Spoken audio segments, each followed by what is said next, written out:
Well, Lauren, I know why your jigs didn't work. That guy didn't overhaul these. Look at the sludge and the crap on them. That was so stuck in that bore, I literally had to turn it with a pair of pliers, try to get it up out of there. Have shit come out of there, fly all over. I don't want it to hit my hand. There we go. All right. Wow, it didn't ruin that. She's bent. I don't think that's a keeper. So this comes out. I sprayed some stuff in there. Let's see if we can get this out.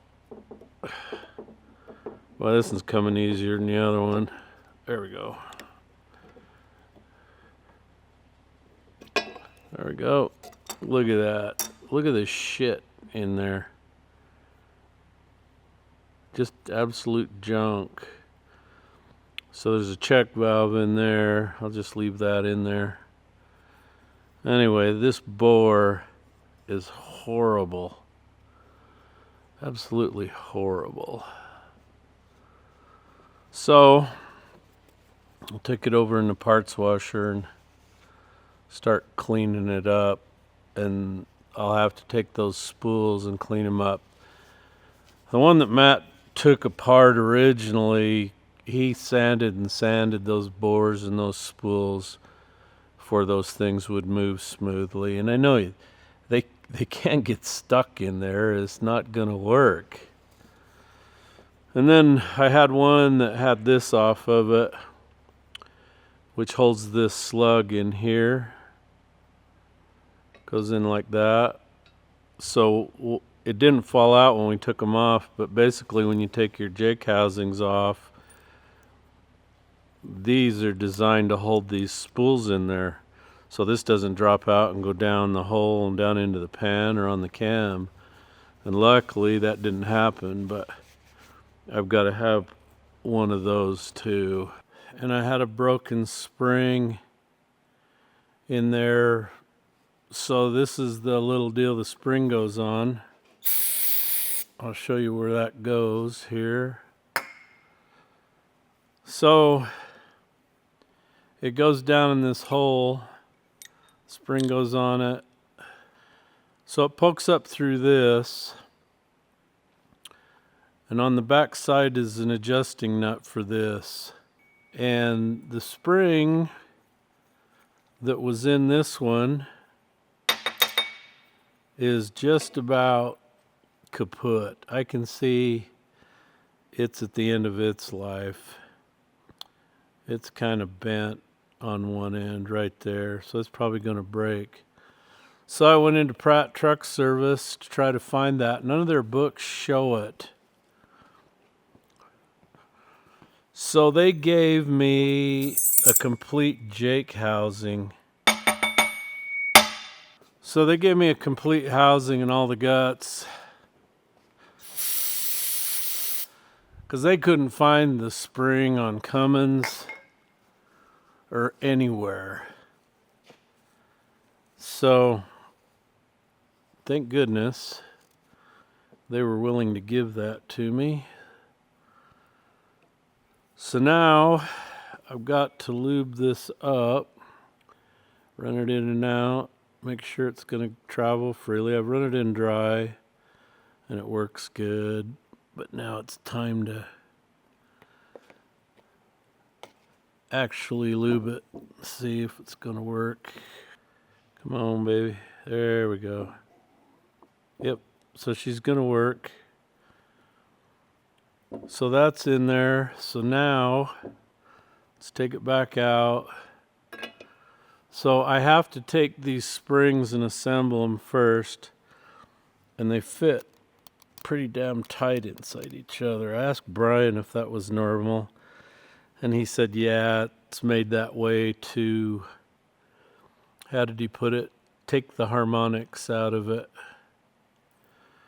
So now I have to put that spring on there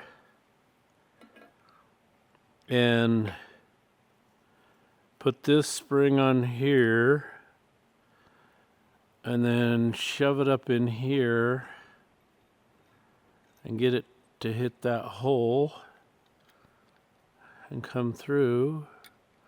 Bingo, here we are. So that's the way that goes. Then I'm going to go ahead and put it in.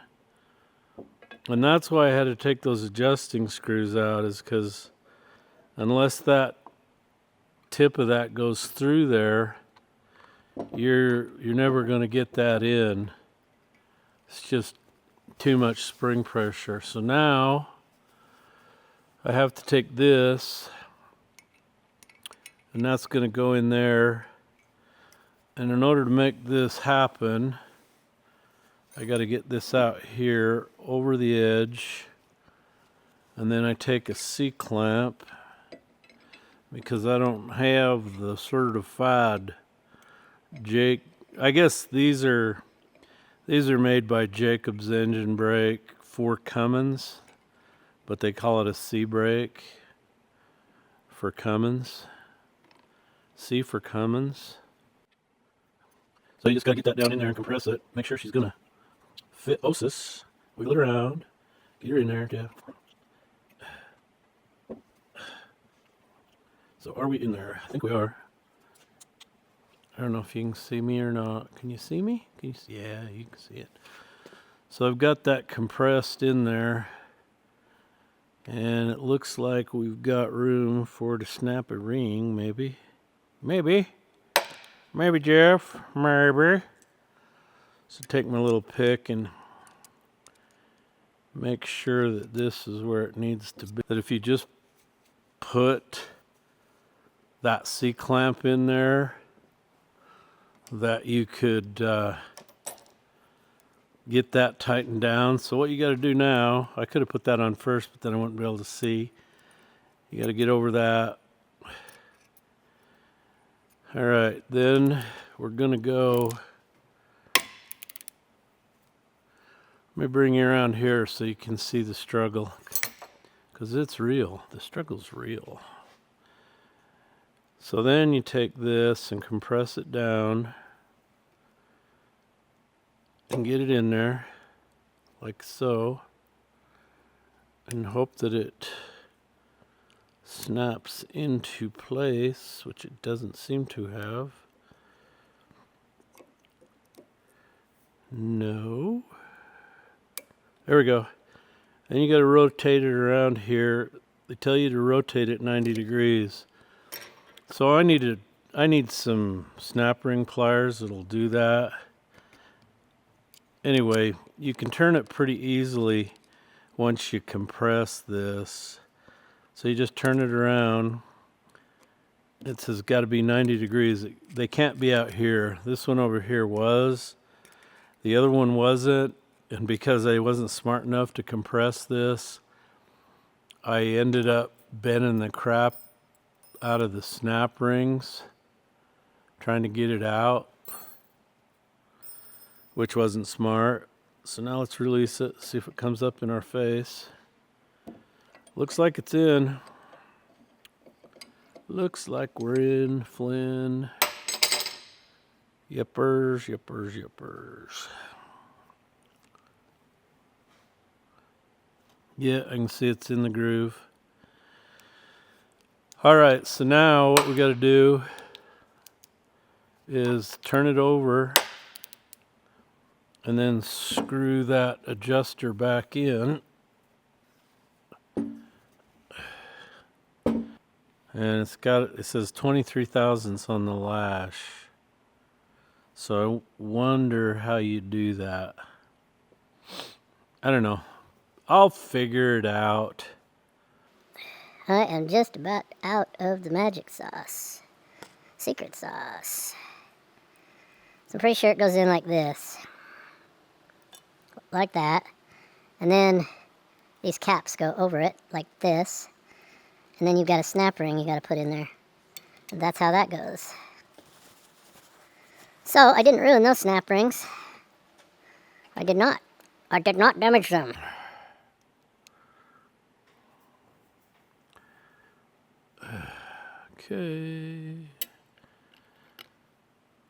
Okay, so that's got to go over first. Okay. All right, like that. And get your snap ring in there. If it's gonna go. You got a rotten bagger. Nope. What's your problem, Jeff? Not getting in there. Where'd my little probe go? Shove it in there. It's not sort of in there. Come on. Yeah? No? You're almost there. Come on. There we go. She's in. All right, that's in. These are locked down. And I got to turn it over. And we've got to install these pistons. And these go in with the tit facing up. And I'll show you why. So that goes in like that. And then these things right here go in and hold it. But you got to make sure it's not off to one side or the other. So it goes like that. This is so when you take the Jake housing off, these things don't fall into the works. So we found the broken off piece of this retainer up in the head. It hadn't gone down inside the crankcase yet. So when you try to tighten this tries moving, and you got to have clearance between these two fingers. All right, now we got to put the solenoid back in.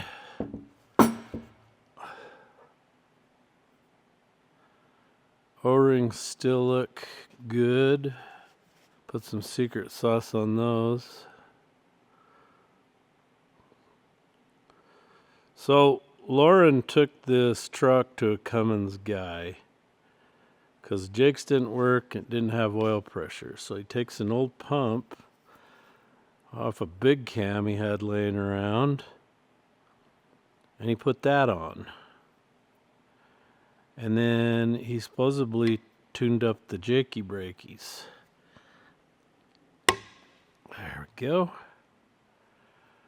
And then that's going to go right there on that. So now I need this clamp thing.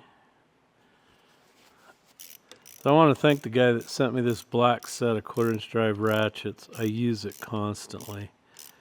That was just totally awesome that you sent that to me. Really appreciate it.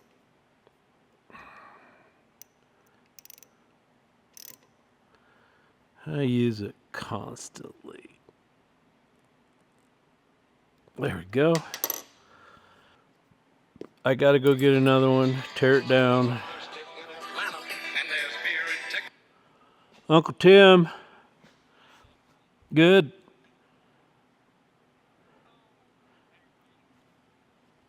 What's that? Are ya? What you doing? Well, if you want to go back with the T18, I've got some. I can send you one. All right, so I've got the accessory drive in, ready to put the cover on, get the pulley on so I can use the marks to adjust all the valves and the injectors. So I had some guys that said I didn't show the complete process of this. So these are your cam followers, and they have a gasket under them. So originally this engine had, let's see, I think a 37 and two 42 thousandths inch thick gaskets under it. And so I just wrote down in my parts book which cam follower had what gasket under it, and then we numbered the follower boxes to go right back in the same hole. So if you want to change the timing, or if you have to, they have shim gaskets, and I think the thinnest one is 7 thousandths. I don't care for the shim gaskets because from everything I've read, you start using shim gaskets, you get leaks. They call these a printo seal. And on one side, they have some like rubbery stuff all the way around them. And I've heard guys say, oh, you put that side to the block, you blah, blah. Well, I think you saw in a previous video, I think on number 2, I went to put the follower in and the holes wouldn't line up. And so the gaskets will only go on one way. They won't go on another direction from what I see. But you're going to use that to either advance or retard the timing. And then the other thing is they make offset cam keys. Mine had a straight key, no offset to it. Another guy made a really interesting comment. He said you can look up the timing code. My timing code is HK. He said you can look that up and it'll tell you what thickness gaskets went under that. And I always wondered that at the factory when they put them together, how they know what to start with for gaskets and the amount of time that it would take for them to do that. But I just figured I needed to check it since I put a new cam and rollers and roller pins in, because I don't know, maybe Cummins actually does a better job at machining those so they know what it's going to take. But because there's no dowels in the rear flywheel housing, you have to indicate that. I just figured their machining wasn't good enough for that, so that's why I did it, just to make sure, double dang sure. All right, so we got problems already. So with that drive in, I put the seal in. It's the wrong seal. It's too big. It's supposed to run right there on the shaft, right here.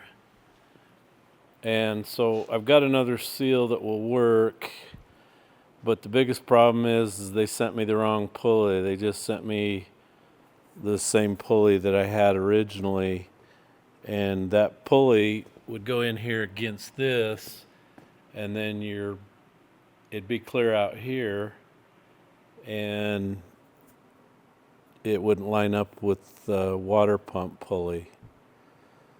So I talked to Brian, and he sent me the part number of the pulley that I need. So what they've done is they've taken this surface where the old seal used to run, and they've moved that out, and it sticks out on the front. So I guess I'll take that seal back out, put the drive back in, and then see if I can locate the correct pulley. Always something. It's just always something. All right, I got the engine moved back, got the front mount on, got some studskis in here. I'm gonna try to mount this up. There's not one damn dowel in this thing, not one.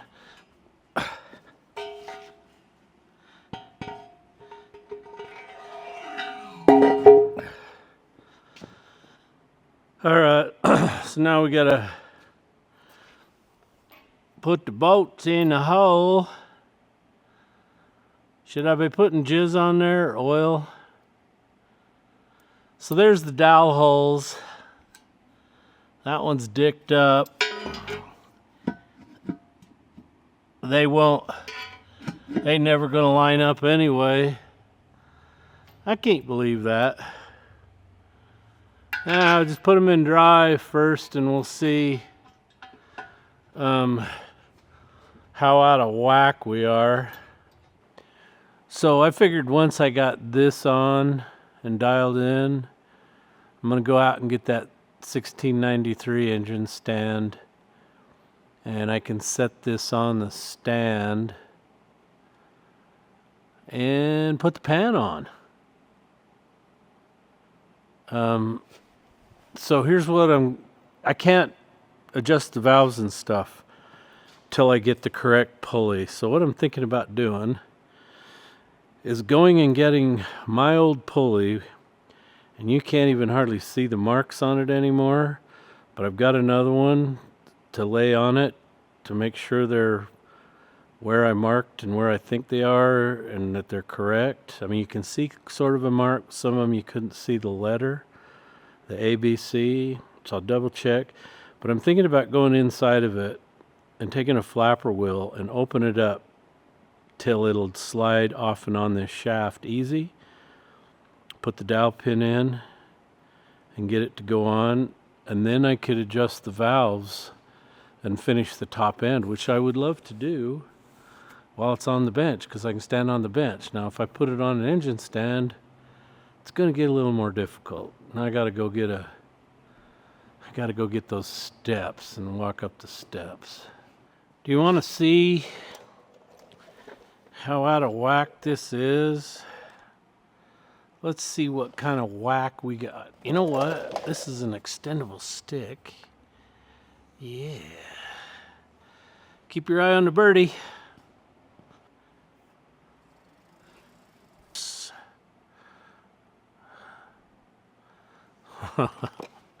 Okay, you're not supposed to turn it by the crank. You're supposed to do it by the accessory drive. But right now, I don't have an accessory drive to turn. So there's that. Okay, now I can't turn no more because I got these damn blocks under this end. Holy jeez. Holy jeez, Batman. How many times did that dial go around? Holy moly.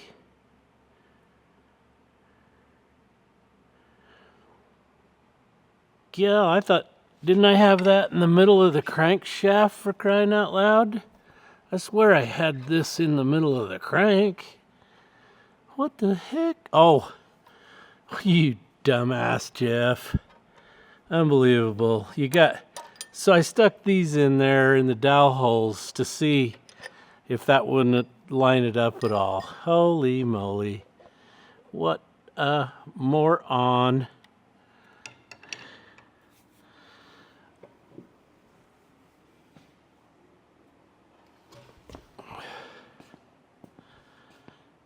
All right, and there, oh boy, we are at positive 20.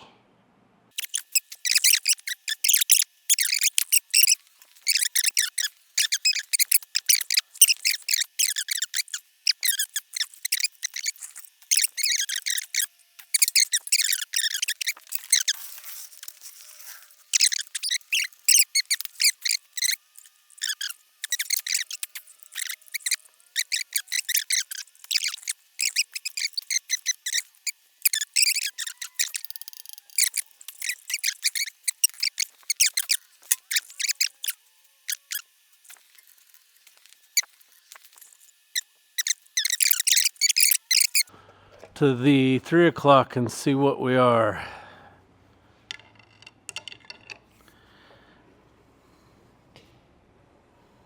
Gotta go a little more.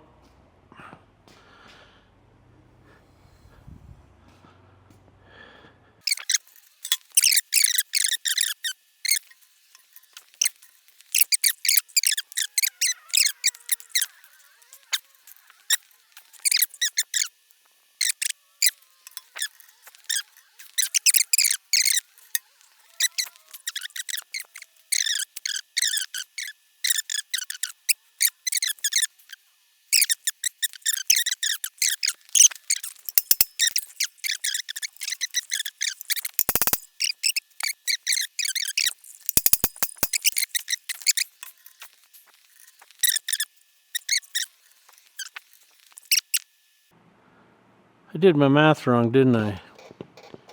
Oh well, I don't have to show you this if I don't want to. This sucks ass. And I don't mean that in a nice way.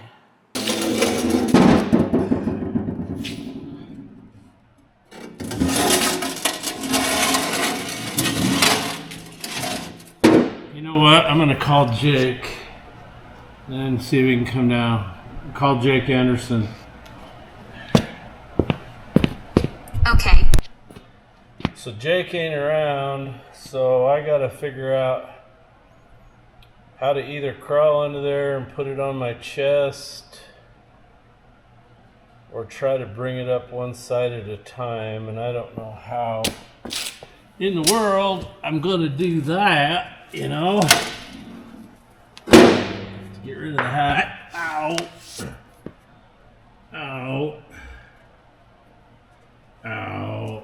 Okay, now, what the hell? Oh, yeah, put your hands right in that shit. Get it in there, Jeff. I don't think I could do this by myself. Sucker's heavy, man. It's freaking heavy. Oh, man. I'm gonna dick it up. I guarantee I got my hands full of freaking bolts. Can't do that. Huh? Alright, now. Which freaking hole does that go into? 1, 2, 3, 4, 5. 2, 3, 4, 5 goes in this one. It's gonna go in that one right there. Is it not? Look at that, huh?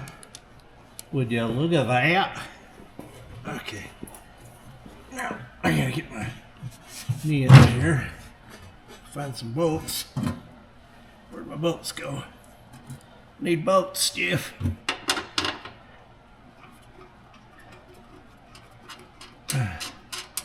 I forgot to look up in there and see if there's any blue rags. Do you think I'll be okay?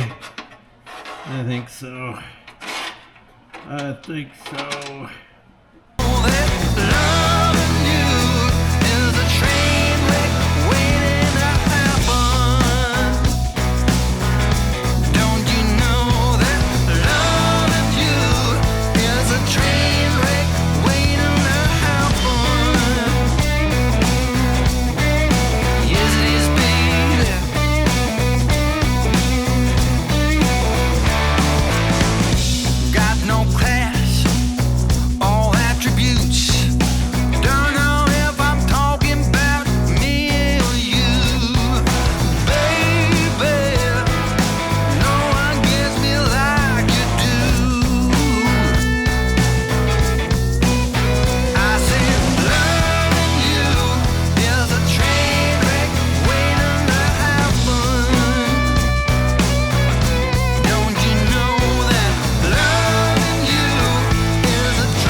So, before I do this, I think what I want to do is I want to put some primer under these and on the pan so they don't rust.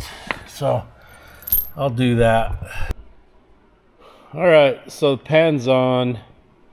I had to get creative with some bolts. I remember these. I really think they go on the other side. Might change them later. That one had to put a stack of washers on, or ain't gonna get that on. Those two are probably the ones that held the viscosity sensor on. Because it had a bracket, so it was just a little bit thicker. Get rid of some silicone here. That's just gonna smear it around, Jeff. You have fun getting that off and clean it up so the paint sticks, huh? Yeah, you dumbass. And yes, I siliconed it on. You saw it. You saw the silicone. So I called Jake and he says, yeah, it's pretty sure that this piece goes up front and then there's two holes hanging out. I do not know why they did that. I do not know. She was in good hands last I saw. So those are 7/16 fine thread. The ones that go in the front cover are 7/16 coarse. Now, had they done all the pan rail ones in 7/16 course, I could have put some Caterpillar bolts in there and made that super high performance. But I couldn't, because I don't stock 5/8 or 7/16 fine thread bolts. That is not something we carry here at Anderson Construction. All right, so I've taken my old pulley and reamed it out till it fits on loose, put the dowel pin in there, and I've put it on. And see, here's my situation. I think I measured it was about a 1/2 inch or so out from lining up. But the good news is I had a guy from Cummins call me, and he is next day air freighting me a pulley that he believes I need to make this work. If it doesn't work, he said, put it in the box, send it back. So apparently somebody showed him my video and he could understand the frustration. He gave me some ideas about how to bypass some of that stuff. So I really appreciate that, sir. You've been a big help. I was hoping somebody from Cummins would see it, just to see the frustration customers go through and maybe offer some more training on finding parts to the people that answer the phone. The reason I'm putting the old one on, it's just temporary. I need to adjust the valves and the injectors, and I need these marks to be able to do that. So that's why that's going on like that. So I'm hoping that with the change of pulley, that when I go to put my V-belt pulley on the front here, that it lines up with the fan. If not, I may be looking to change that. I don't know what I'll have to do, but I'll figure it out. These are some of the problems you run into when you do a change up like this. You don't know, is this a select plus? Is this a select? What is this setup? So when I get the pulley and it fits, I'll share the number with you. So if you guys decide to do this, run into this situation, you'll know what to do. Anyway, I can't say enough about how I appreciate Chuck from Cummins for calling me. That's completely awesome. You went above and beyond to help me out, and that I just can't thank you enough for that. I appreciate it. Alrighty, we're doing overheads. So I've got 1 and 5 done. I'm on B right now, which is injector 5 and valves 5. So now I got to go to C.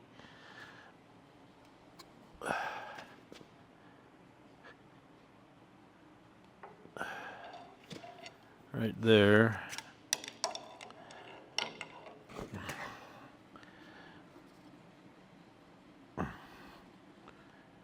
Okay, where was the mark? I think I went past it. So this pulley doesn't have good marks on it, so I had to hold it up to the other one. So I'm pretty sure it's this long one. I don't know what the short one, I think the short one was originally where I thought it was, but since I had that other pulley, there we go. Okay, now that was, I believe, number 3. That's what the book says. C is injector 3, valve 3. All right, so I'm adjusting valves and injectors. I've done number 1, number 5, so I've rotated it up to C mark, which should be number 3. All right, now what do I do with my wrenches, Jeff?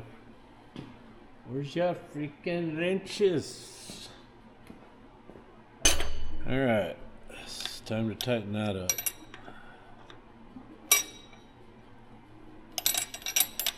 Got to go down a ways first. Yep, good there. This is how you adjust your injector. You're supposed to use a dial style torque wrench, but I do not have one. So it's 125 inch-pounds.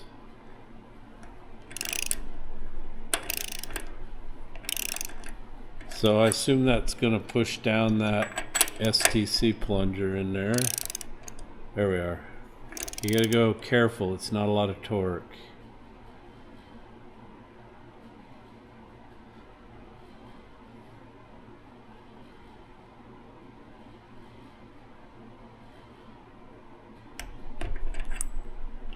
There we go. All right, I am adjusting Jake brakes. Got my housings on. Had to go to town. Guess what? I can get Cummins stuff at my local truck shop, or yeah, within a day. So Cummins says this is the only way to do this, because if you screw this up, you could do damage. So it just kind of comes to a stop right there, and then it won't move. So if I just come back a little, it moves pretty tight. So at this point, it's time to zero it. There we go. And so I'll do this a couple of times to make sure that I'm where I need to be on the gauge. Still moving right there. But I just turn it, man, that's just like a quarter of a thousandths and it stops dead. So right there at 0, it's moving. So now what you do is you come out 23 thousandths. That's the adjustment according to the tag. Let me double check that. So you're basically putting 23 thousandths of lash between that slave piston and the exhaust crosshead. There's 2, 3, right there. Want to play, huh? Want to play? Yeah, you ready to go home? Yeah, you ready to go home? Yeah. Okay, let me go put the camera down. We'll go home. So anyway, gonna get her painted. Oh, and then I had a bright idea. I'm gonna take my old oil pump and pull that gear off, put it inside there, and then I can turn it from the backside with a drill to pre-oil everything. What do you think of that? I think that's a dang good idea. All right, you ready to go?